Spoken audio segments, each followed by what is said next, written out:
আসসালামু আলাইকুম।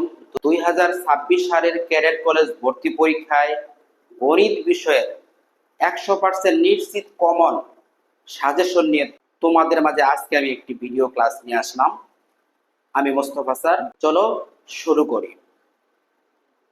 আমি সাজেশনটা সাজিয়েছি প্রতিটা অধ্যায় ভিত্তিক। আজকে আমি তোমাদের সাথে তোমাদের ষষ্ঠ শ্রেণীর গণিত বইয়ের অর্থাৎ লসাগু এবং গসাগু অধ্যায় যেটা 1.3 এই অধ্যায়ের সাজেশন দিয়ে আসলাম। আমি আজকে যে সাজেশন দিয়ে সাজিয়েছি সেটা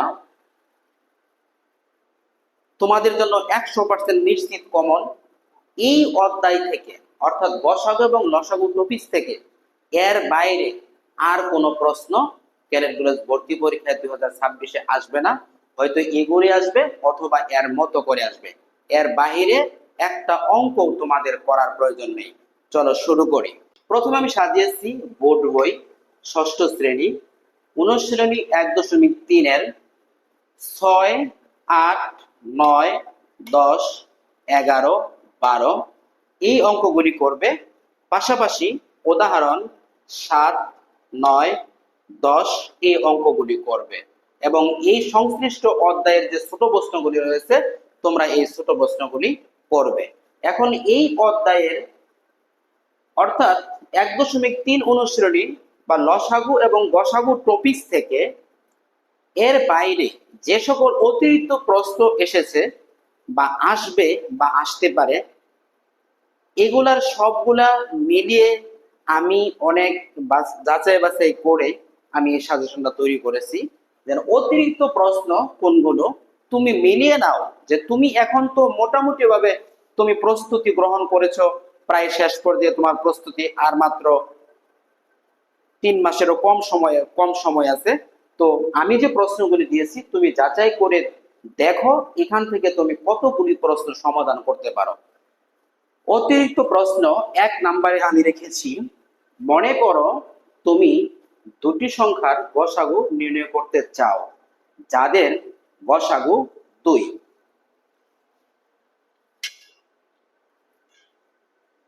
ভাগ প্রক্রিয়া ব্যবহার করে তুমি যথাক্রমে 2, 2 এবং 4 ভাগফল হিসাবে পেলে সংখ্যা দুটি কত? তুমি এই অঙ্কটা এখনই করার চেষ্টা করো, তুমি পারো কিনা তোমার প্রস্তুতিটা যাচাই করো। 2 নাম্বার, ভাজক ভাগফলের 4 গুণ ও ভাগশেষ ভাজকের অর্ধেক। ভাজক 12 হলে ভাজ্য কত? ভাগফল, ভাজ্য, ভাজক ও ভাগশেষের গসাগু মৌলিক প্রক্রিয়ার সাহায্যে নির্ণয় করো। মৌলিক গুণনীয়ক নির্ণয়ের সাহায্যে নির্ণয় করো। 3 নাম্বার প্রশ্ন, তোমার বিদ্যালয়ের কিছু ছাত্রকে 20, 25 ও 30 সংখ্যক সারিতে সাজানো যায়, আবার বর্গাকারেও সাজানো যায়। ওই স্কুলে বা তোমার স্কুলে সর্বনিম্ন কতজন ছাত্র আছে? 4 নাম্বার প্রশ্ন, যে কোন ক্ষুদ্রতম সংখ্যার সাথে 6 যোগ করলে যোগফল 16, 24, 32 ও 96 দ্বারা নিঃশেষে বিভাজ্য হবে? 5 নম্বর প্রশ্ন, 4টি ঘন্টা একত্রে বেজে পড়ে যথাক্রমে 1, 1 সমস্ত 4 ভাগের 1, 1 সমস্ত 2 ভাগের 1 ও 1 সমস্ত 4 ভাগের 3 সেকেন্ড অন্তর অন্তর বাজতে লাগলো। ঘন্টাগুলো সকাল 9টা 30 মিনিটে একত্রে বাজার পর পুনরায় কখন আবার একত্রে বাজবে? 6 নাম্বার প্রশ্ন, 5 অঙ্কের কোন বৃহত্তম সংখ্যার সাথে 8321 যোগ করলে যোগফল 15, 20, 24, 27, 32 ও 36 দ্বারা সম্পূর্ণ বিভাজ্য হবে? তোমার কাছে 81টি ফুলের চারা আছে, তুমি আর কতগুলো ফুলের চারা পেলে তাদেরকে 10, 15 বা 18 সারিতে সমান করে রোপণ করতে পারবে?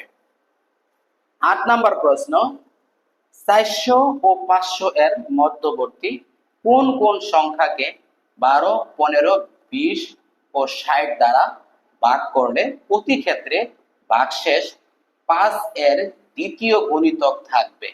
5 এর দ্বিতীয় গুণিতক থাকবে। তোমরা চিন্তা করতে হবে তোমাদের যে 5 এর দ্বিতীয় গুণিতক এটা কি।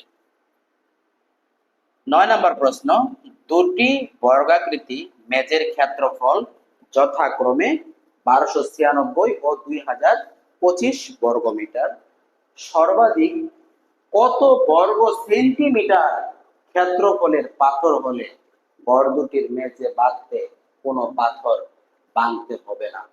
প্রতিটি পাথরের মূল্য 125 টাকা হলে ঘর দুটির মেঝে বাঁধাই করতে মোট কত টাকা খরচ হবে?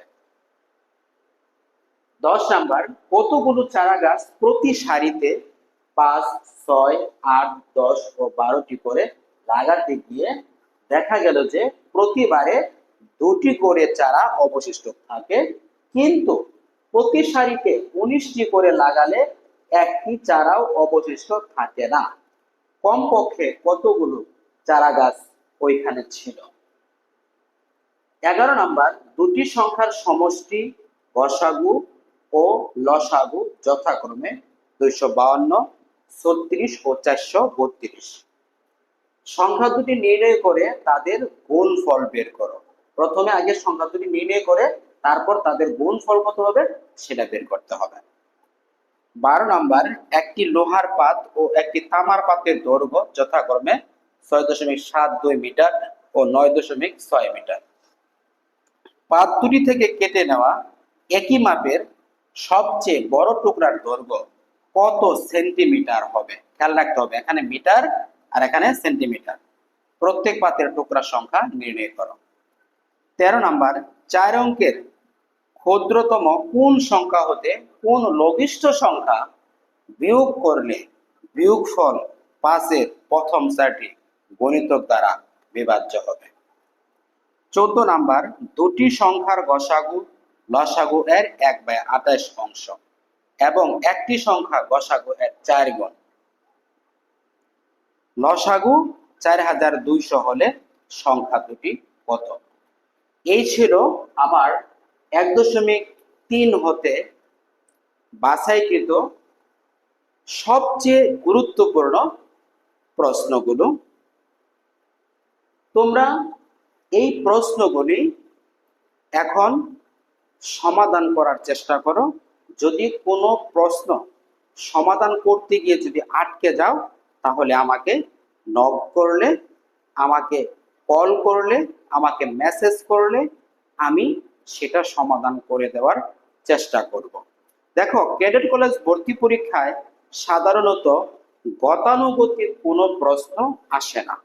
সেটা কোনো বই থেকেই না, কোনো গাইড থেকে না, কোনো স্যারের সাজেশন থেকেও বা কোনো কোচিং এর সাজেশন থেকেও, কোনো স্কুলের সাজেশন থেকেও এটা হুবহু কখনো কমন পড়ে না। তবে আমি আজকের এই ভিডিওতে, আজকের এই সাজেশনের মাধ্যমে তোমাদেরকে এতটুকু বোঝাতে বা কনফার্ম করার চেষ্টা করতেছি যে এই টাইপের প্রশ্নগুলোর ভিতর থেকে তোমার এই অধ্যায়ের যে প্রশ্নটাই আসবে, প্রতি বছরই মোটামুটি ভাবে এই অধ্যায় থেকে একটি করে পহেলো প্রশ্ন আসে। এই অধ্যায় থেকে তোমাদের কমন পড়বে ইনশাআল্লাহ। শুধুমাত্র চেঞ্জ থাকতে পারে সংখ্যাগুলি। এছাড়া এই টাইপের প্রশ্নের বাইরে আর কোনো প্রশ্ন তোমাদের এই অধ্যায় থেকে আসবে না, এটা আমি সম্পূর্ণরূপে বিশ্বাস করি। তো সবাই ভালো থাকো এবং এটার স্ক্রিনশট নিয়ে নাও। যদি তোমার এটা লেখা বুঝতে অসুবিধা হয় তাহলে একটা স্ক্রিনশট নিয়ে নাও, তারপর তুমি এটা সমাধান করার চেষ্টা করো। আমি নিশ্চিত তুমি যদি এই সকল প্রশ্নগুলি যদি সমাধান করতে পারো তাহলে এই অধ্যায় থেকে অর্থাৎ 1.3 বা গসাগু লসাগু থেকে যে প্রশ্নটাই আসবে সেটা তুমি অবশ্যই পারবে। তোমাদের সকলের জন্য শুভকামনা জানিয়ে আজকের মতো এখানে শেষ করছি। আল্লাহ হাফেজ, আসসালামু আলাইকুম।